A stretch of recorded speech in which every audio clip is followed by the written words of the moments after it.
That's cool, man. Yeah, different strengths and like I remember we were talking about what we would feed our minds, bro. Like, what are you reading and stuff like Dude, that? Like, any yeah. audios? So the last thing I read, well, actually did an audio book Okay, cool. was Tiny Habits. Tiny Habits, Tiny not Habits. Atomic Not Habits. Atomic Habits. But you read Atomic Habits. I haven't though. Oh, okay. I haven't. What is Tiny Habits? Tiny Habits is basically just building from like it's actually the whole thesis of the book is the Maui habit. Huh? It's the Maui habit. Really? The Maui habit is when you wake up in the first thing in the morning, and no matter what you feel or think, you say it's going to be a great day.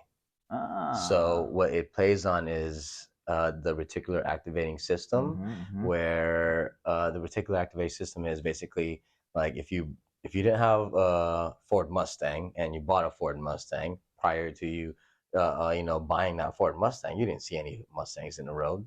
But now that you have a Mustang, everyone's got a freaking Mustang, right? Oh, this guy next to me, bang, bang, bang. So it's just whatever's in your awareness. So when you constantly say it's going to be a great day every morning, now throughout your day, subconsciously, your mind is looking for all the reasons why it's going to be a great day.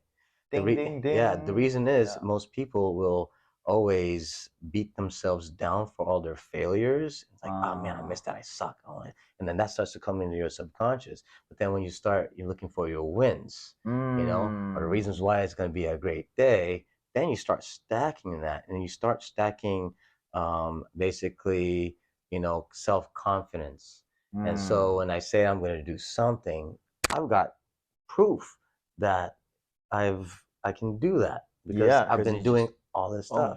And it builds on tiny habits. Like let's say, hey, what's the smallest thing that you can do that doesn't require a lot of effort, but you can get it down? Let's say multivitamin first thing in the morning, right? Oh, got it in. And at the end of that book, by the way, he says the most important part about this is if you can take one thing away from this book is to make sure you celebrate the tiny wins, because we're so much more likely to beat ourselves up for our wins, but we never celebrate any of the losses because you'll think, it's nothing. So you physically have to like fist pump, pump the chest, like got that multivitamin in, even though it feels silly.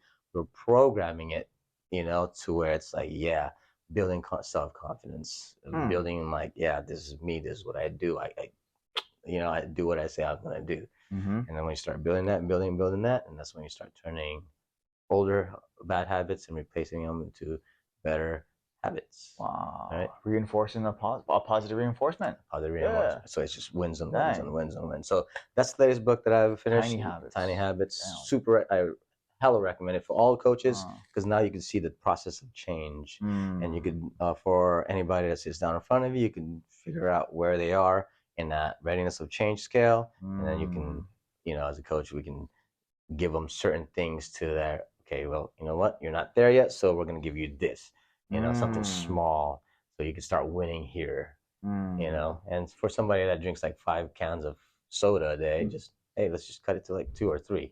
Still have it, just cut it down to 2 or 3, and then celebrate that win, kind of deal, so yeah, it's direct correlation with health and fitness. It's so good in coaching. So good.